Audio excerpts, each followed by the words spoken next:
à sauter à la corde en arrière. Au début, sauter à la corde en arrière va s'avérer très perturbant et éprouvant. Bon, pas de panique pour autant, ça ne veut pas dire que c'est plus difficile que de sauter en avant, c'est juste que vous n'y êtes pas habitué et que donc votre corps va avoir besoin d'un petit temps d'adaptation. Parce que figurez-vous que tout ce qu'il est possible de faire en avant, eh bien il est aussi possible de le faire en arrière. Et ça, selon moi, c'est une très bonne nouvelle, parce que cela veut dire que c'est une toute nouvelle branche de ce sport qui s'ouvre à vous. Sur ce, je vais tout de suite vous présenter un petit exercice qui va vous aider à apprendre à sauter en arrière plus rapidement, et ensuite je vous montrerai les différentes étapes pour apprendre à croiser en arrière. Déjà, premièrement, je vous suggère d'apprendre à faire un heel catch. C'est l'action de bloquer la corde sous vos pieds, mais en arrière. Par opposition donc au toe catch, qui est l'action de bloquer la corde sous vos pieds, mais en avant. Et une fois que vous êtes à l'aise avec ce heel catch, eh bien vous allez pouvoir vous attaquer à l'exercice que j'ai mentionné un petit peu plus tôt, et qui va consister en fait à faire un saut en arrière, puis un heel catch, et à répéter avec 2 sauts en arrière, puis un heel catch, puis 3 sauts, etc. etc. jusqu'à ce que vous soyez à l'aise pour enchaîner une dizaine de sauts.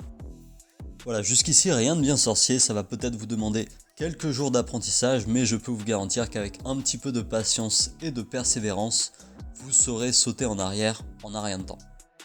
Et une fois que ce sera le cas, je vous invite très fortement à tester différents types de jeux de jambes, de sorte à devenir un jumper encore plus complet. Sur ce, on va enchaîner sur les 4 étapes pour apprendre à croiser en arrière, et donc place à l'étape 1. Et celle-ci consiste très simplement à réaliser un heel catch avec les bras croisés. Étape numéro 2, cette fois-ci, on va mettre de côté le heel catch et on va sauter dans le croisé, mais sans se soucier pour le moment de ce que va devenir la corde ensuite. Étape numéro 3, on va de nouveau sauter dans le croisé, sauf que cette fois-ci, on va décroiser puis réaliser un heel catch avec les bras en position ouverte. Et enfin, 4e et dernière étape, cette fois-ci on va réaliser le mouvement en entier, donc un saut croisé, puis un saut décroisé et enfin un heel catch pour conclure le mouvement. Voilà, maintenant vous avez toutes les cartes en main pour apprendre à croiser en arrière, et une fois que ce sera le cas, je vous invite à tester des choses un petit peu plus compliquées comme les running croisés en arrière ou les double unders croisés en arrière. Toutes les bonnes choses ont une fin et malheureusement cette vidéo ne déroge pas à la règle. Sur ce, s'il y a une figure que vous souhaitez voir dans un de mes prochains tutos, eh bien écrivez-le moi dans les commentaires et je vous dis à la prochaine. Ciao!